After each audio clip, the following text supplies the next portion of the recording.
Olá, essa é mais uma edição do programa Fechamento e eu estou aqui com o editor Rodrigo Martins e na companhia do também editor Sérgio Lírio para falar dessa próxima edição de Carta Capital que chega às bancas amanhã e na próxima semana e ao longo da semana. E a edição dessa semana trata da relação algo conturbada entre o ministro Sérgio Moro e o presidente Jair Bolsonaro. E para falar melhor desse assunto, eu gostaria de convidar o repórter André Barrocal, direto de Brasília. Barrocal, é com você. Boa tarde, colegas de redação em São Paulo, amigos de Carta Capital. Pois é, a minha reportagem da semana é sobre o ministro da Justiça, Sérgio Moro, e sua hipotética candidatura a presidente. No último dia 6, o partido Podemos expulsou o deputado pastor Marco Feliciano. Feliciano é um entusiasta de Jair Bolsonaro e gostaria de ser vice dele na próxima eleição. Sem o deputado, o Podemos agora está de braços abertos para eventualmente receber Sérgio Moro e lançá-lo a presidente. Esse é o desejo, por exemplo, do líder do partido no Senado, Álvaro Dias. O Senado tem um bloco chamado Muda Senado, que bem poderia ser rebatizado de Moro 2022. É um grupo de 21 parlamentares que se tornou o principal interlocutor do ministro da Justiça no Legislativo. É um grupo também que está disposto a fazer da luta contra a corrupção a sua principal bandeira. Esse tema, a luta anticorrupção, tornou-se indigesto para o presidente Bolsonaro. Claro, existem os rolos do seu filho Flávio envolvido com Queiroz, rachadinhas, milicianos. Um general que foi ministro de Bolsonaro em 2019, Carlos Alberto dos Santos Cruz, disse numa entrevista recente que o governo afastou-se do combate à corrupção. Nos meios militares, a ideia de uma candidatura de Sérgio Moro a presidente também circula. Segundo um general aposentado, existe muito desconforto nas Forças Armadas com a falta de compostura do presidente, com a influência excessiva dos filhos do ex-capitão sobre o governo e, claro, com os rolos da família de Bolsonaro. Na mídia, existem setores que testam o nome de Sérgio Moro como candidato. Isso também acontece em certas pesquisas de intenção de voto. Diante de tudo isso, a relação entre Sérgio Moro e Jair Bolsonaro vai se manter amistosa, pelo menos nesse ano, ou irá desandar de vez? É uma dúvida que fica nesse início de ano. Um grande abraço a todos e até a semana que vem.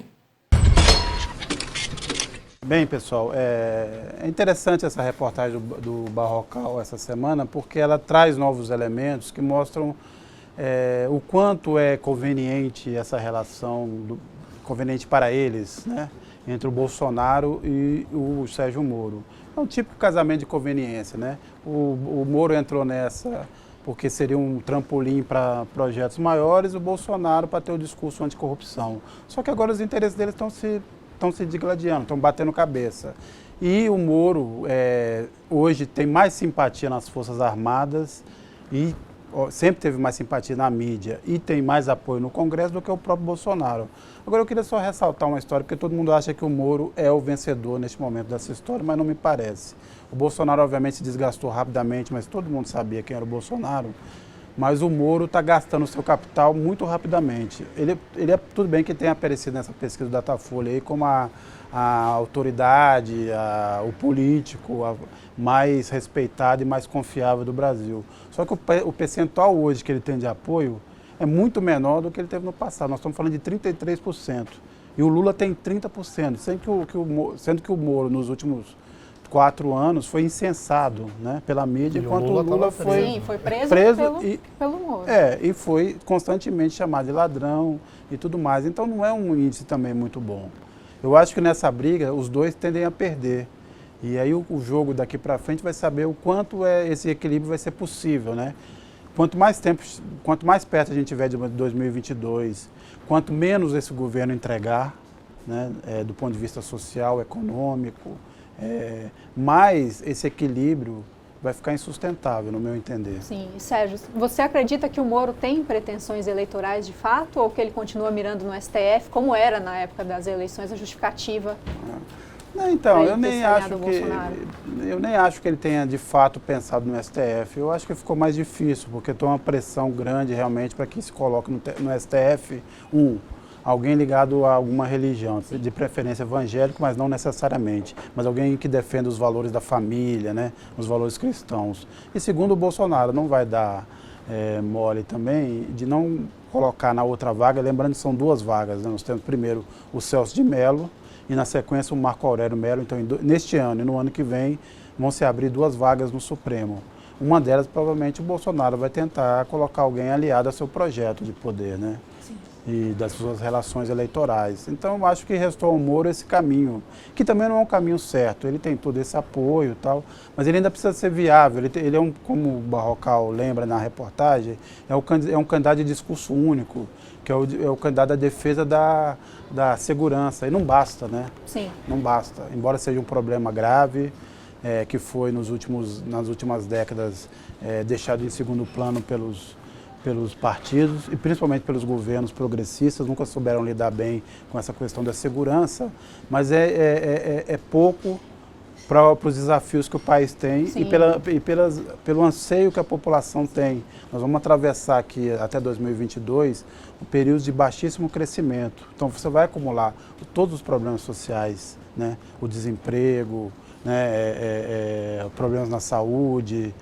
Então, e o Moro não parece ser um candidato capaz de se apresentar como alguém que saberá lidar com esses problemas. E ele é parte de um governo que vai entregar algo muito medíocre, no mínimo medíocre, né? E eu queria chamar a atenção também para um ponto que o Sérgio Moro tem explorado politicamente nos últimos meses, desde as revelações da Lava Jato e etc., que é a queda nos homicídios, né? Que é uma tendência que vem se verificando aí desde 2014 e o Ministério da Justiça e Segurança Pública tem trazido para si como se fosse responsabilidade direta das ações desse governo. E eu já falei isso em outras edições, a gente fez matérias a respeito e eu gostaria de ressaltar mais uma vez que isso não é verdade. Que essas ações são causadas primeiro por uma reorganização ali da demanda das facções criminosas, depois de um período de muita matança, de briga, especialmente nos estados do Norte e no Nordeste, e que o programa que a Secretaria de Segurança Pública tem apresentado até agora é uma coisa experimental, é uma mudança cosmética. Os estados estão trabalhando para resolver esse problema com dinheiro emprestado, os investimentos caíram. Então, é importante ressaltar também que essa postura de Batman que o Moro tem assumido não tem muito lastro na realidade. Lembrando também que é o seguinte, nós estamos falando ainda de números grandiosíssimos de violência, né? Sim. Depois, a gente tinha atingido picos em 2017, ele foi caindo, mas nós estamos falando de 50 mil assassinatos no ano passado. Não estamos falando de 5 mil, Exato. de 2 mil. E de um aumento exponencial nos assassinatos por policiais. Em 2018, esse número saltou de 11%, isso segundo o Atlas de Segurança Pública também, para cerca de 20%. Então, mesmo que tenha havido uma queda global nos homicídios, as mortes causadas por intercorrência policial estão explodindo, né? Então, muito provavelmente, esses dados de 2019... Acho que o caso do Rio de Janeiro é o mais emblemático disso, né? Lá teve uma queda nos homicídios, mas o número de assassinatos por policiais teve um salto gigantesco. Sim, incentivados, sabe-se lá por quem, né? Sabe-se bem por quem. Sabe-se bem por quem. Questão. Né? Sabe-se bem por quem. Agora, a Thaís ela fez uma matéria para essa edição sobre um grupo conservador católico, né? Do Rio de Janeiro também. Do Rio de Janeiro também, que está por trás aí dessa onda de ataques ao Porta dos Fundos, né? E acho que está muito feliz também com a política de incentivo à abstinência sexual dos adolescentes, sim, isso? Com toda certeza, né? Muita gente, eu acho que todo mundo já ouviu falar da quase censura que atingiu o Netflix, que atingiu aquele especial de Natal do Porta dos Fundos, muito polêmico. O que talvez muitos não saibam é quem está por trás desse ataque é um grupo conservador católico do Rio, como a gente já falando, chamado Centro Dom Bosco. E eu, essa semana, me debrucei ali sobre a história do Centro Dom Bosco, sobre quem são as pessoas que apoiam esse grupo e quais são os planos deles para o futuro. E a grosso modo é assim, esse foi um movimento fundado em 2016 por alguns estudantes católicos conservadores do Rio de Janeiro, que estavam algo preocupados ali com o avanço do progressismo, entre outros setores católicos cariocas, e se reuniram para operar contra esse suposto avanço progressista. A diferença é que eles não são, por exemplo, um grupo que segue um líder, né, religioso santificado, como é o caso dos Arautos Evangélicos, que a gente deu matéria aqui na revista também. eles não têm um carisma musical, não querem arrebanhar multidões de jovens, como é o caso da Canção Nova. Eles operam mais ou menos como um think tank mesmo, né? Acho que é os moldes ali do MBL. Eles oferecem cursos, eles oferecem aulas na internet sobre filosofia, sociologia, latim, sempre por essa perspectiva ultraconservadora, né, que não tem a ver com essa Igreja Nova de Francisco. E eles já elegeram 2 deputados que estão defendendo essas pautas no Congresso, né? Eles não se escondem, dão a cara a tapa até por lançar candidatos e tal, mas não estão preocupados em arrebanhar massas.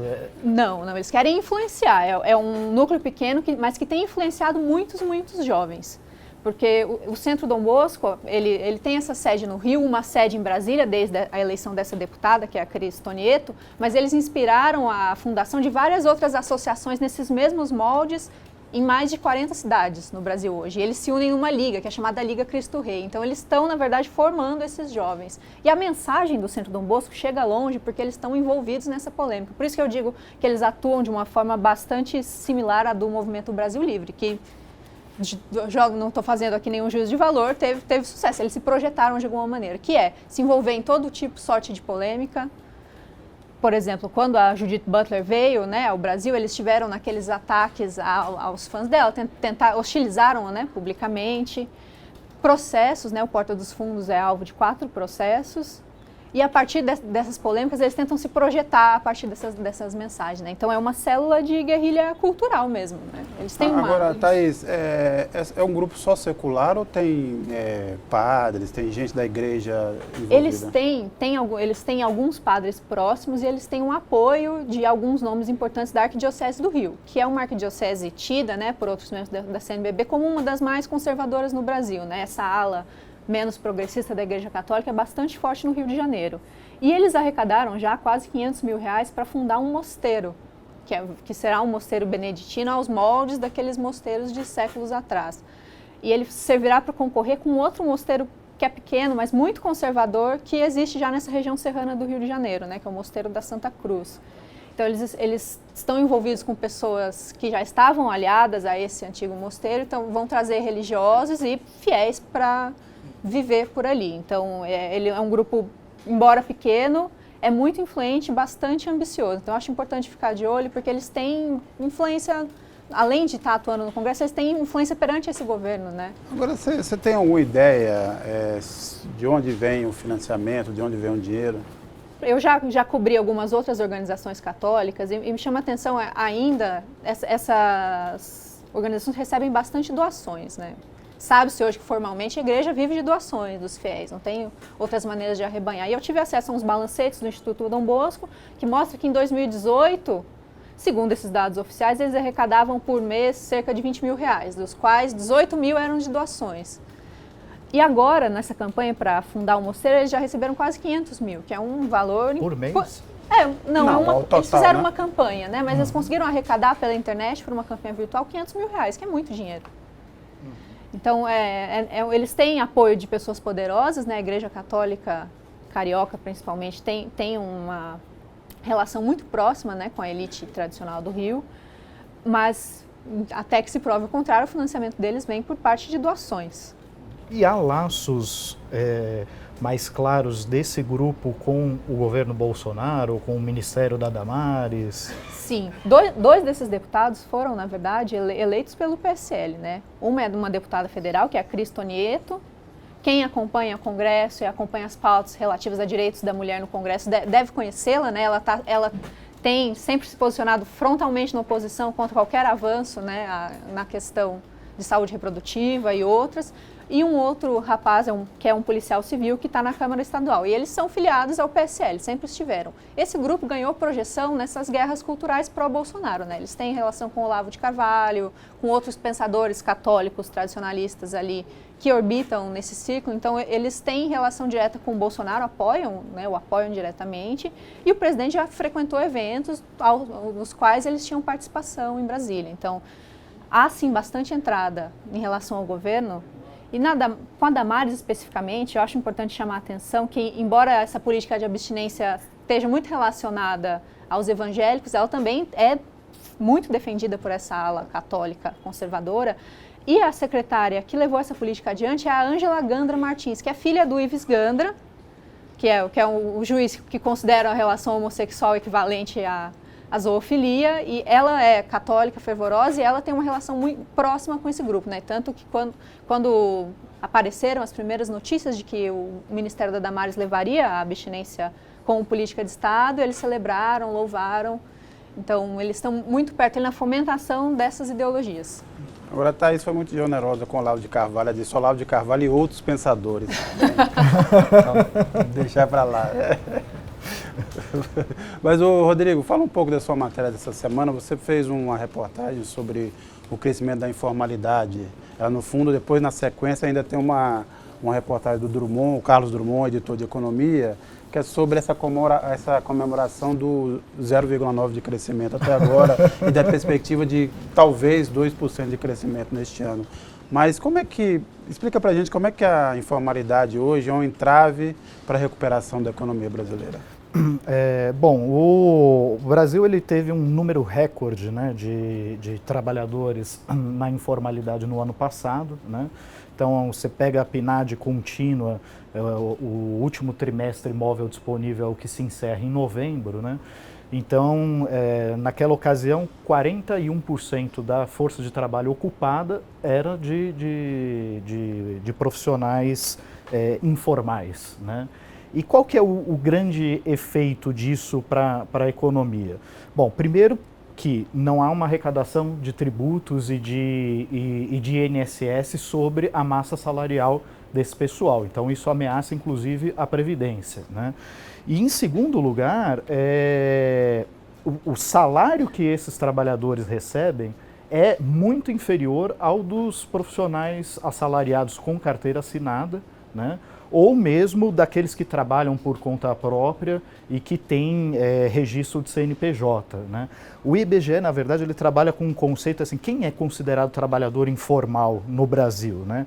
É o assalariado que não tem registro em carteira, o trabalhador doméstico que não tem registro em carteira, o trabalhador por conta própria que não tem uma empresa aberta, que não tem CNPJ, né? Rodrigo, motoristas do Uber, entregadores do Rappi, entram nessa conta? Entram nessa conta porque assim, há um trabalho autônomo, né? Acho que até isso ajudou a crescer esse número, né? Sim. E assim, o curioso é que assim, ao contrário daquela propaganda que era feita da reforma trabalhista, né? E que muita gente tem na cabeça que não, aumentou o número de empregos por conta da reforma trabalhista. A reforma trabalhista, ela propunha aumentar a formalização do trabalho e não foi isso que ocorreu. Prometia também 6 milhões de empregos, né? 6 milhões de empregos e aumentar a formalização do trabalho. Eu conversei com o economista Márcio Postman, presidente da Fundação Perseu Abramo, que é um dos maiores especialistas. Sim, foi presidente do IPEA. Foi presidente do IPEA e tal. E ele fez uma comparação de 2 períodos específicos, né? O terceiro trimestre de 2017, e eu já explico por quê, né? E o terceiro trimestre de 2019, esse intervalo de tempo de 2 anos, né? Por que o terceiro trimestre de 2017? Porque as regras da reforma trabalhista, elas começaram a vigorar em novembro de 2017. Né? Então ele pega o período imediatamente anterior à validade da reforma trabalhista. E também porque o último trimestre de 2019 é o que tem os dados disponíveis no momento e completa exatamente 2 anos. E pelos cálculos dele, quando você pega só os assalariados, né, a massa de empregados, houve uma redução de 232 mil postos de trabalho com carteira assinada. E, em compensação, aumentou 1.200.000 postos de trabalho sem carteira assinada, né, postos de trabalho informal. Né. Então, na verdade, isso acho que comprova, né, o fracasso da reforma trabalhista. E voltando naquilo que estávamos falando, ameaça, inclusive, talvez seja um dos fatores que explica essa anêmica recuperação econômica, né, porque as pessoas, as famílias estão endividadas, né, está aumentando muito a informalidade, quem está na informalidade ganha muito menos, então o poder de compra da população está muito reduzido e, claro, isso tem um efeito sobre a economia, né? Sem contar que trabalha muito mais, né? Você trouxe histórias de antes empregados formais que foram para a informalidade, no mínimo 40% a mais de tempo diário de trabalho para ganhar menos, né? Exatamente. Tem o caso de um motoboy que trabalhava registrado como motoboy numa empresa, a empresa quebrou na entrada dos aplicativos, né? E assim, ele tira um salário muito próximo do que ele ganhava à época, mas sem 13º, sem férias, né? Sem proteção trabalhista, se ele tiver um acidente, qualquer coisa, ele não tem a quem recorrer, né? Tem um ou outro mês que ele consegue tirar um pouquinho a mais, mas ele trabalha até 15 horas por dia, né? E assim, e quando ele não está aguentando mais, ele chega a encostar na rua para deitar no chão, né? Então ele contou um caso dele encostar na Avenida 23 de Maio, que é uma das maiores avenidas aqui de São Paulo, uma grande via, né, que conecta a cidade, e deitar em cima de um papelão como um morador de rua para conseguir tirar um descanso, né, no meio do expediente. Então realmente é muito sofrida a vida de muitos trabalhadores que estão na informalidade hoje. Tem um comentário que circula na internet com piada, né, mas não é piada, é uma constatação bastante triste de que o novo tripé macroeconômico do Brasil é o Rappi, o Uber e a venda de bolos de pote também informalmente nas ruas. Então, chama a atenção, e acho que é disso que o Drummond tratou, né, Sérgio? Que o mercado, essa euforia do mercado perante um abismo social e Claro, olha... a erosão do emprego formal, né? Sim. E olha, os números do ano passado só vão ser um pouco melhores do que se previa no início de 2019, porque o governo tomou algumas medidas heterodoxas, né, típicas de governos desenvolvimentistas. Liberou o FGTS, deu 13º para o Bolsa Família, quase não deu, mas deu. Fez algumas outras medidas, teve um pouco da queda dos juros e tal, e isso deu um certo incentivo ao consumo que aparentemente se esgotou em novembro, a partir dos que se olhou. Obviamente que olhar um mês só é pouco para você conseguir dar chegar a uma conclusão sobre o desempenho da economia, mas o fato é que novembro foi muito decepcionante para o comércio, para os serviços e também para a indústria, que já está em queda. Nós vamos fechar o ano com a indústria em baixa, com o comércio crescendo menos, aí a Confederação Nacional do Comércio já reavaliou para baixo o crescimento desse ano e os serviços também não estão reagindo. Então, a não ser que você tenha novas medidas nessa área, o Brasil deve ficar patinando nesse crescimento de 1,5%, 1,7%, insuficiente, para repor os trabalhos perdidos e a chegada da mão de obra nova. E segundo, quando você pensa em PIB per capita, você vai ter um crescimento ainda menor. Quer dizer, você não está repondo renda, você não está abrindo novas oportunidades. Então, esse é o ciclo que o Brasil está metido e que parece que vai durar muito ainda, né? Essa é a mais lenta recuperação de todas as crises da história do Brasil. Eu me recordo agora de um comentário do Postman, né, que ele observa o seguinte, que essas medidas, como liberar o saque do FGTS e tal, elas têm um impacto de curto prazo, né? E há um conjunto de outras medidas, né, que, em tese, favorecem o investimento privado em produção. Então você teve uma redução da taxa básica de juros, que compromete os ganhos financeiros, né? Você teve essas medidas enfim, de liberar crédito e tal, e mesmo assim o investidor não está arriscando colocar dinheiro na produção. Sim. E por que isso? Porque ele não tem a garantia da demanda no médio e longo prazo, né? Ele olha para o perfil das famílias todas endividadas, o perfil de renda da população, e ele sabe que essa reação que teve tem um fôlego curto, né? E aí, só para complementar, assim, para ter uma ideia da dimensão de quanto é menor o salário de um trabalhador informal, um assalariado com carteira assinada ganha, em média, segundo o IBGE, R$ 2.197. Sem carteira assinada é R$ 1.428, né? Esse mesmo padrão Os ele se piores reproduz empregos, no né? caso dos trabalhadores domésticos, né? No caso do conta própria com ou sem CNPJ. Então, é realmente assim, é um cenário que não faz muito sentido o governo abrir mão desse mercado consumidor doméstico, sim. né? Sacrificar isso em nome, sabe-se lá Deus do que, né? Dos Faria Limers, não dos Wall Streeters. Tiraram o dinheiro do Brasil. E esse é o novo Brasil, né? É o novo Brasil. Essa foi mais uma edição do Fechamento. Eu agradeço a audiência mais uma vez e até semana que vem. Tchau, Até tchau. logo. Até mais. Tchau.